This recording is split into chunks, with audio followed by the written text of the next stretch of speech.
अब हमारा अगला कदम ये है कि हम ये नापें कि चांद इन 12,000 चक्करों में टोटल कितने किलोमीटर का सफ़र तय करता है। इसे नापने का तरीका बहुत दिलचस्प है। फ़र्ज़ करें चांद ज़मीन के गिर्द गोल गोल घूमने की बजाय एक सीधी सड़क पर चल रहा है। लेकिन यहाँ आप मुझसे एक सवाल ज़रूर पूछ सकते हैं कि हम चांद के इस गोल चक्कर को नापने की बजाय उसे सीधा क्यों कर रहे हैं। इसका जवाब छुपा है फिज़िक्स के एक बहुत ही बुनियादी उसूल में, जिसे फ्रेम ऑफ रेफरेंस कहते हैं। रोशनी खला यानी वैक्यूम में सीधी लकीर में सफ़र करती है। एल्बर्ट आइंस्टाइन की थ्योरी ऑफ रिलेटिविटी का पहला उसूल ये है कि रोशनी की रफ्तार का किसी भी चीज़ के साथ मुकाबला करने के लिए ज़रूरी है कि दोनों चीज़ों का ट्रैक बिल्कुल सीधा हो। फिज़िक्स की ज़ुबान में इसे इनर्शियल फ्रेम ऑफ रेफरेंस कहते हैं, यानी एक ऐसा सीधा रास्ता जिस पर किसी किस्म की कशिश शकल यानी ग्रेविटी का दबाव ना हो। जैसे ही हम ग्रेविटी को निकालते हैं तो ये बिल्कुल ऐसे होता है जैसे आपने एक गोल लिपटी हुई रस्सी को कैंची से काटकर बिल्कुल सीधा बिछा दिया हो, ताकि आप इसे इंची टेप से नाप सकें। अब जब ये सड़क बिल्कुल सीधी बिछ गई है तो हम नापते हैं कि चांद अपने एक महीने के चक्कर में सीधी सड़क पर टोटल कितना फासला तय करता है। साइंस हमें बताती है कि चांद के एक मदार की ऑर्बिट की औसत लंबाई तकरीबन 21,58,000 किलोमीटर है, यानी 2.15 मिलियन किलोमीटर बनती है। याद रखें ये सिर्फ एक चक्कर का फासला है।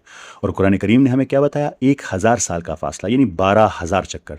तो अब आप अपना कैलकुलेटर उठाएं और इस एक चक्कर के फासले को 12,000 से ज़रब दें।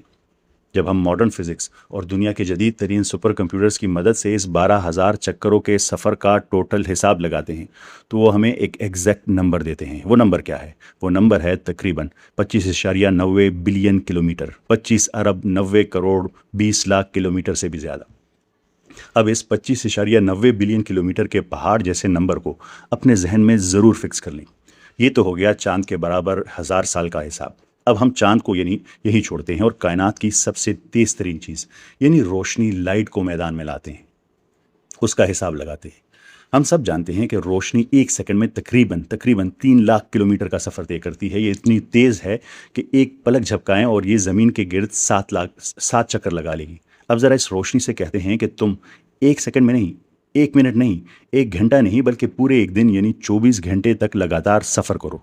आइए हिसाब लगाते हैं।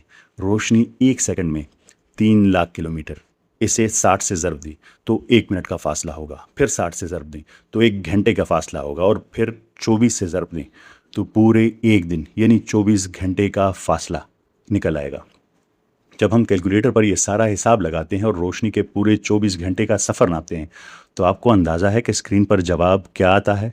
जवाब आता है बिल्कुल एग्जैक्ट 25.90 बिलियन किलोमीटर। जी हाँ, वही 25 अरब 90 करोड़ किलोमीटर। ज़रा एक लम्हे के लिए रुके, गहरी सांस लें और सोचें कि अभी क्या साबित हुआ। चांद 1,000 कमरी साल में जितना लंबा और थका देने वाला सफ़र करती है, रोशनी बिल्कुल वही फासला सिर्फ़ और सिर्फ एक दिन में तय कर लेती है। कुरान पाक ने आज से 1400 साल पहले, जब ना कोई टेलीस्कोप थी और ना कोई सुपर कंप्यूटर, बिल्कुल यही तो कहा था। एक दिन जो तुम्हारी गिनती के 1,000 साल के बराबर है। ये कोई पुराने ज़माने की देवमालाई कहानी नहीं या कोई फ़र्ज़ी मुहावरा नहीं। अल्लाह ताला दरअसल 1400 साल पहले इन सादा इंसानों को इन्हीं के कैलेंडर की ज़ुबान में रोशनी की रफ्तार, स्पीड ऑफ लाइट का एग्जैक्ट और परफेक्ट फार्मूला समझा रहे थे। और यहीं पर आकर, बिल्कुल इसी मकाम पर आकर, हमारा वो सबसे बड़ा और सबसे पहला सवाल, जिसने हमारे दिमागों में एक उलझन पैदा कर रखी थी, हमेशा हमेशा के लिए हल हो जाता है। सवाल क्या था? क्या खुदा वक्त का मोहताज है? नऊज़ बिल्लाह। और कुरान करीम ने इस आयत में रोशनी की रफ्तार का हिसाब ही क्यों दिया? ज़रा अपने दिमाग के घोड़े दौड़ाएं और याद करें, हमने थोड़ी देर पहले एल्बर्ट आइंस्टाइन की थ्योरी में क्या समझा था। हमने एक बहुत सादा सा कानून समझा था। एक कायनात में जब कोई भी चीज़ तेज़ होते होते रोशनी की रफ्तार को छू लेती है तो इसके लिए वक्त बिल्कुल सिफर, ज़ीरो हो जाता है। इसके लिए वक्त की घड़ी रुक जाती है। वो चीज़ इस कायनात के टाइम के जाल से बिल्कुल बाहर निकल जाती है और वक्त से बिल्कुल मावरा यानी बियॉन्ड टाइम हो जाती है। सुभान अल्लाह। ज़रा एक लम्हे के लिए रुकी और सोचें कि अभी क्या साबित हुआ। चांद 1,000 कमरी साल में जितना लंबा सफ़र करता है, रोशनी बिल्कुल वही फासला सिर्फ एक दिन में तय कर लेती है। अल्लाह ताला दरअसल 1400 साल पहले इंसानों को रोशनी की रफ्तार, स्पीड ऑफ लाइट का एग्जैक्ट फार्मूला समझा रहा था।